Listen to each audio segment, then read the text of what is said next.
வணக்கம் நண்பர்களே. நான் வழக்கமா நண்பர்கள்ட்ட பேசும்போது அவங்க அடிக்கடி சொல்லக்கூடிய ஒரு வரி உண்டு. மன மகிழ்ச்சிக்காகத்தான் புக்கெல்லாம் படிக்கிறோம் சார். இப்போ மன மகிழ்ச்சிக்கு எங்களுக்கு வேற வழிகள் இருக்கு. இப்போ காணொளிகள் இருக்கு. கிரிக்கெட் பார்க்கறதே மன மகிழ்ச்சி அளிக்கக்கூடியதா இருக்கு. ஏன் ஒரு கம்ப்யூட்டர் கேமே ஒரு ஆழ்ந்த மன மகிழ்ச்சி அளிக்கக்கூடியதானே இருக்கு.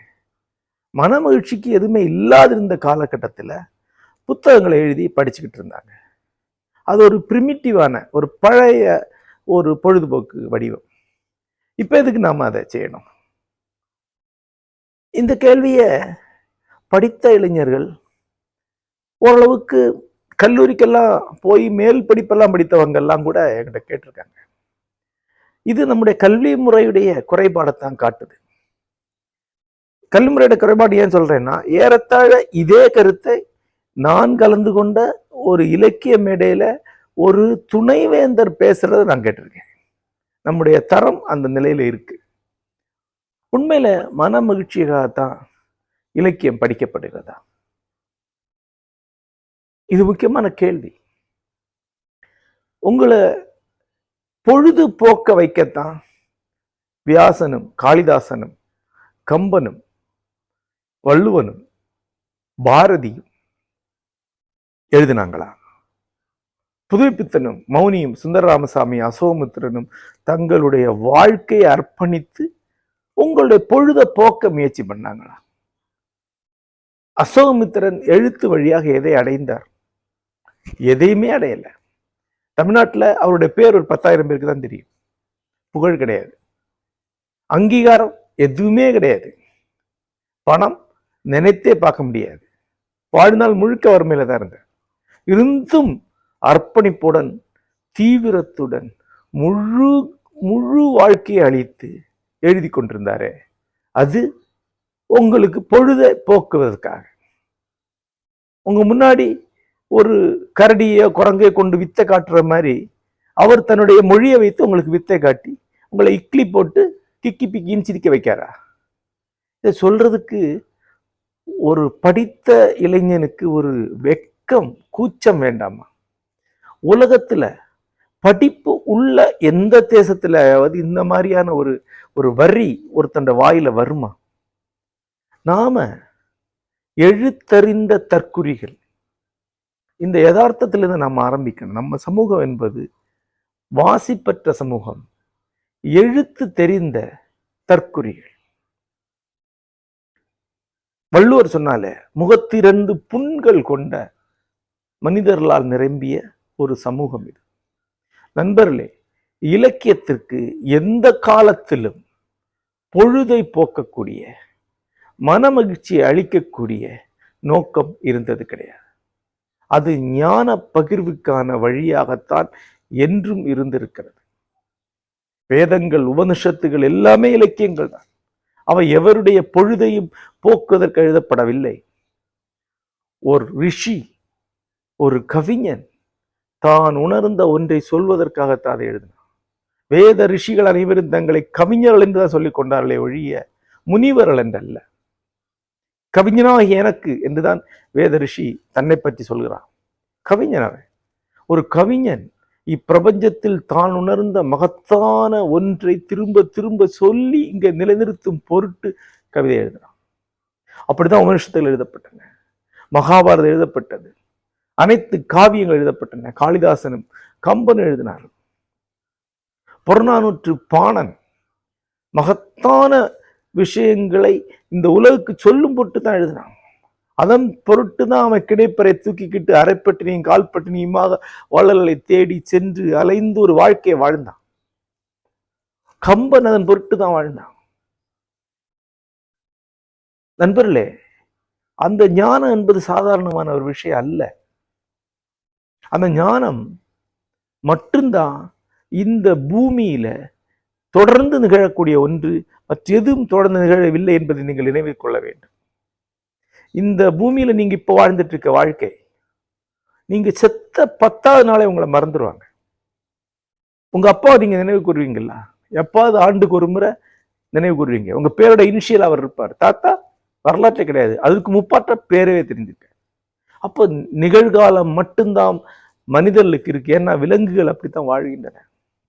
நிகழ்காலம் மட்டும்தான் இருக்கு. காலம் என்ற ஒன்றே உண்மையில கிடையாது. நீங்க உணரக்கூடிய பாடி காலம் ஒன்று இருக்க, பசிக்கிறது, தூக்கம் வருகிறது, நேற்று இன்று நாளை என்று பிரிகிறது இல்லை. அந்த உடல் சார்ந்த காலத்துக்கு அப்பால் இந்த பூமியில காலம்னு ஒண்ணு கிடையாது. ஆகவே வரலாறுன்னு ஒன்று கிடையாது, பண்பாடுன்னு ஒன்று கிடையாது. நேற்றுக்கும் நாளைக்கும் இன்றுக்கும் இடையே தொடர்ச்சி தொடர்பென்று எதுவுமே கிடையாது.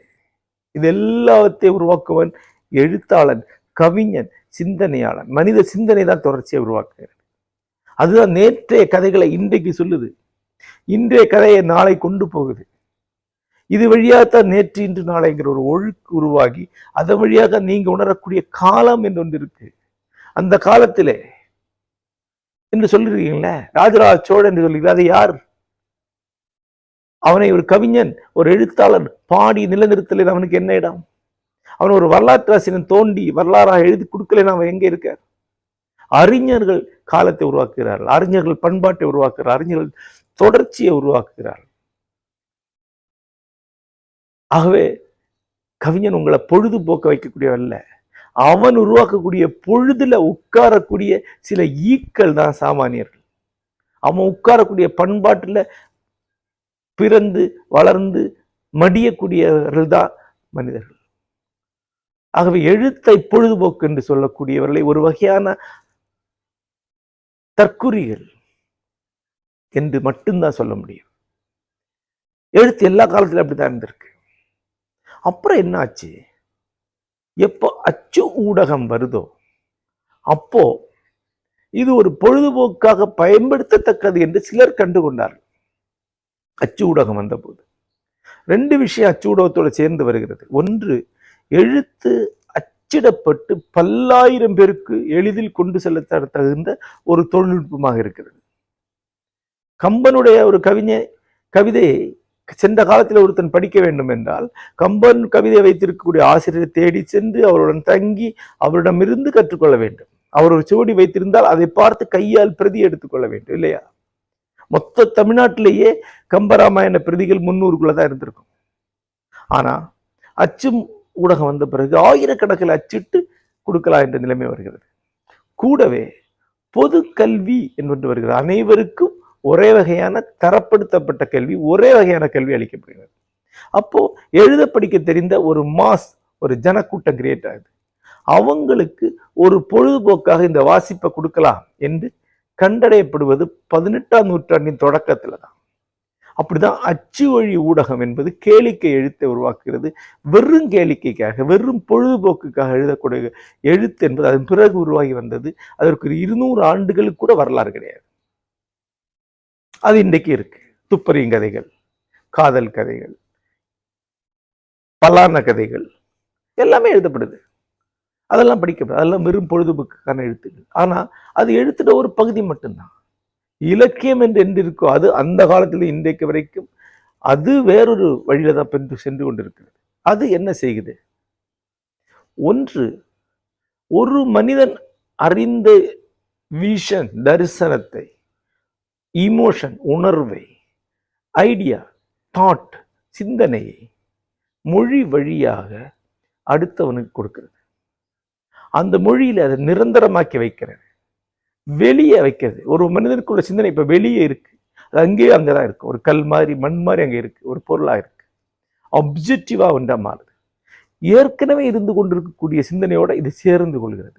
மனிதன் வெளியே இப்படி ஒரு பெரிய சிந்தனையை திரட்டி திரட்டி திரட்டி உருவாக்கி கொண்டே இருக்கான். மனிதன் செத்துக்கிட்டே இருக்கான், சிந்தனை அழியாம வளர்ந்துக்கிட்டே இருக்கு. பல்லாயிரம் ஆண்டுகளாக உருவாக்கக்கூடிய இந்த மாபெரும் சிந்தனையில ஒரு எழுத்தாளன், ஒரு கலைஞன் ஒரு பங்கை கூட்டுறான். நேற்று இருந்ததை கற்று அதிலிருந்து கொஞ்சம் போட்டு நாளை கொடுத்து ஒரு கண்டினியூட்டி உருவாக்கிட்டே இருக்கான். ஒரு வலை போல அவன் பண்பாட்டையும் வரலாற்றையும் நெய்து கொண்டே இருக்கான். பண்பாடு நீங்க என்னென்ன சொல்றீங்க எல்லாமே எழுத்து கலைஞர் உருவாக்குனார். வரலாறு நீங்க என்னென்ன சொல்லுங்க எல்லாமே எழுத்து கலைஞர் உருவாக்குனார். பண்பாட்டையும் வரலாற்றையும் அறவிழுமியங்களையும் உருவாக்கிட்டே இருக்கான். அதுதான் அவனுடைய பணி. அதுக்கு நீங்க ஆதரித்து போற்றினால் அவன் சிறப்பாக செயல்படுவான். நீங்களாம் கண்டுக்கலைனாலும் அவன் செயல்பட, அவனுடைய தர்மம் அது, அவனுடைய இயல்பு அது. அதுக்கு தான் அவன் பிறந்திருக்கான். அவன் செஞ்சுட்டு தான் இருப்பான். மிக மோசமான எதிர்மறை சூழல்ல கூட கலைஞர்கள் எழுதிக்கிட்டு தான் இருக்காங்க. சிறைக்குள்ள உட்காந்து எழுதியிருக்கிறாங்க, அடிமையா உட்காந்து எழுதியிருக்கிறாங்க, போர்க்காலங்கள்ல பங்கருக்குள்ள உட்காந்து எழுதியிருக்கிறாங்க, கொடு நோய்களின் காலத்தில் எழுதியிருக்கிறாங்க, எல்லா காலத்திலும் எழுதுவாங்க. ஏன்னா அது ஏதோ நம்மால புரிஞ்சு கொள்ள முடியாத ஒரு ஆணையால இந்த பிரபஞ்சத்துல, இந்த பூமியில நடந்து கொண்டிருக்கக்கூடிய செயல்பாடு அறிவியக்கம். அந்த அறிவியக்கத்துக்காக தான் எழுதப்படுகிறதே ஒழிய நீ படிக்கணும், நீ கிக்கி பிக்கின்னு சிரிச்சு என்ஜாய் பண்ணணும், ஒன்னுக்கு வரக்கூடிய ஒரு ஒரு நுகர்வுக்கு அளிக்கணுங்கிறதெல்லாம் அதுக்கு நோக்கம் கிடையாது. இலக்கியம் எந்த காலத்திலும் நுகர்பொருள் கிடையாது. இலக்கியத்தை நுகர்பொருளை நினைக்கக்கூடிய புல்லன் அவன் படிக்க வேண்டியது பலான கதைகளை தான். அதுதான் நுகர்பொருள். சற்று சீற்றத்துட்டு தான் சொல்றேன். ஏன்னா இதை கல்லூரிகள்ல அறிவு கெட்ட வாத்தியார்கள் திரும்ப திரும்ப மாணவர்கள் சொல்லிட்டு இருக்காங்க. கதையெல்லாம் நுகர்பொருள் தான், கதையெல்லாம் கேளிக்கை தான், கதையெல்லாம் வெறும் பொழுதுபோக்கு தான், அதெல்லாம் படிக்கக்கூடாதுன்னு சொல்லிட்டே இருக்காங்க. நண்பர்களே, உயர் இலக்கியம் என்பது கதை வடிவிலேயே இருக்கு. அதை கருத்தா சொல்லலாமேன்னு நீ கேட்கலாம். கருத்தா சொன்னீங்கன்னா, நான் ஒரு கருத்தை சொன்னேன்னா அது என்னுடைய கருத்து, நான் சொல்லக்கூடிய கருத்து. அதை நீங்க ஏற்றுக்கொள்ளாமல் போகலாம். கருத்தாக நான் நிறைய விஷயங்களை சொல்லியிருப்பேன். தத்துவ ஞானிகள் கருத்துக்களை சொல்றாங்க, அரசியல் சிந்தனையாளர் கருத்துக்களை சொல்றாங்க, சமூக சிந்தனையாளர் கருத்துக்களை சொல்றாங்க. கருத்துக்கள் வந்துகிட்டே இருக்கு. ஆனா இந்த கருத்தெல்லாம் ஆசிரியனுடைய கருத்து. வாசகன் தெரிந்து கொள்கிறான், தர்க்கபூர்வமா யோசித்து பார்க்கிறான், ஏற்றுக்கொள்கிறான், மறுக்கிறான். இலக்கியம் அப்படி அல்ல. இலக்கியம் என்பது ஒருவன் தான் உணர்ந்த ஒன்றை ஒரு வாழ்க்கை மாதிரி எழுதி காட்டுறான். அதை வாசகன் வாசிக்கும் போது அதை அவன் வாழ்க்கை மாதிரி வாழ்ந்து பார்க்கிறான். அந்த வாழ்க்கை வழியாக அந்த வாசகனுக்கு கிடைக்கக்கூடிய கருத்து என்பது ஆசிரியர் அவனுக்கு கொடுக்கக்கூடிய கருத்து அல்ல. என்னுடைய நாவலை படித்து நீங்கள் அடையக்கூடிய கருத்து என்பது நான் உங்கள்கிட்ட சொல்லக்கூடிய கருத்து அல்ல. நீங்க ஒரு வாழ்க்கையை வாழ்ந்து பார்க்குறீங்க, அந்த வாழ்க்கை உங்களுக்கு தரக்கூடிய உங்களுடைய கருத்து. உங்களுக்கு உண்மையில ஒரு வாழ்க்கை அனுபவம் இருந்தால் நீங்க அதுல இருந்து என்ன கற்றுக்கொள்வீங்க, அதை தான் நீங்க வாசித்து அடையக்கூடிய வாழ்க்கை அனுபவம் வழியாக கற்றுக்கொள்கிறீர்கள். வாசிப்பு என்பது நிகர் வாழ்க்கை, பேரலல் லைஃப். நிஜமாவே உங்களுக்கு ஒரு வாழ்க்கை அனுபவம் இருக்கு, நிஜமாவே ஒரு மகத்தான இலக்கியம் படித்து அதே உணர்வுகளோட அதே தீவிரத்தோடு அந்த வாழ்க்கையை வாழ்ந்துடுறீங்க. நிஜ வாழ்க்கையில எந்த அனுபவம் எந்த கற்று கொண்டிருக்கீங்களோ அதே போன்ற ஒன்றை நிகர் வாழ்க்கையிலிருந்து கற்றுக்கொள்கிறீர்கள். இதுக்கு தான் இலக்கியம் எழுதப்படுது. மனித வாழ்க்கை ரொம்ப சின்னது. எவ்வளவு தீவிரமா வாழ்ந்தா கூட இவ்வளவுதான் வாழ முடியும். ஆனா ஒருத்தன் வாசிக்க ஆரம்பிச்சான்னா பல மடங்கு வாழ முடியும், பல மடங்கு அனுபவங்கள் அடைய முடியும், பல மடங்கு அனுபவங்கள்லேருந்து பல மடங்கு கருத்துக்களை அடைய முடியும், அவனுடைய கருத்துக்களை அடைய முடியும். அதுக்கு தான் இலக்கியம் எழுதப்படுதே ஒழிய மன மகிழ்ச்சிக்காக அல்ல. உங்களுக்கு அரிப்பெடுக்க இடத்துல சொரிந்து கொடுப்பது இலக்கியத்தின் நோக்கம் அல்ல. அப்படி சொல்லக்கூடிய ஒரு தலைமுறையே நம்முடைய கற்பனையையும் நம்முடைய இலக்கியத்தையும் பாழடித்திருக்கிறது. அவர்களை தள்ளிப்போ என்று சொல்லக்கூடிய ஆண்மை உள்ளவன் தான் நல்ல வாசகன். நன்றி.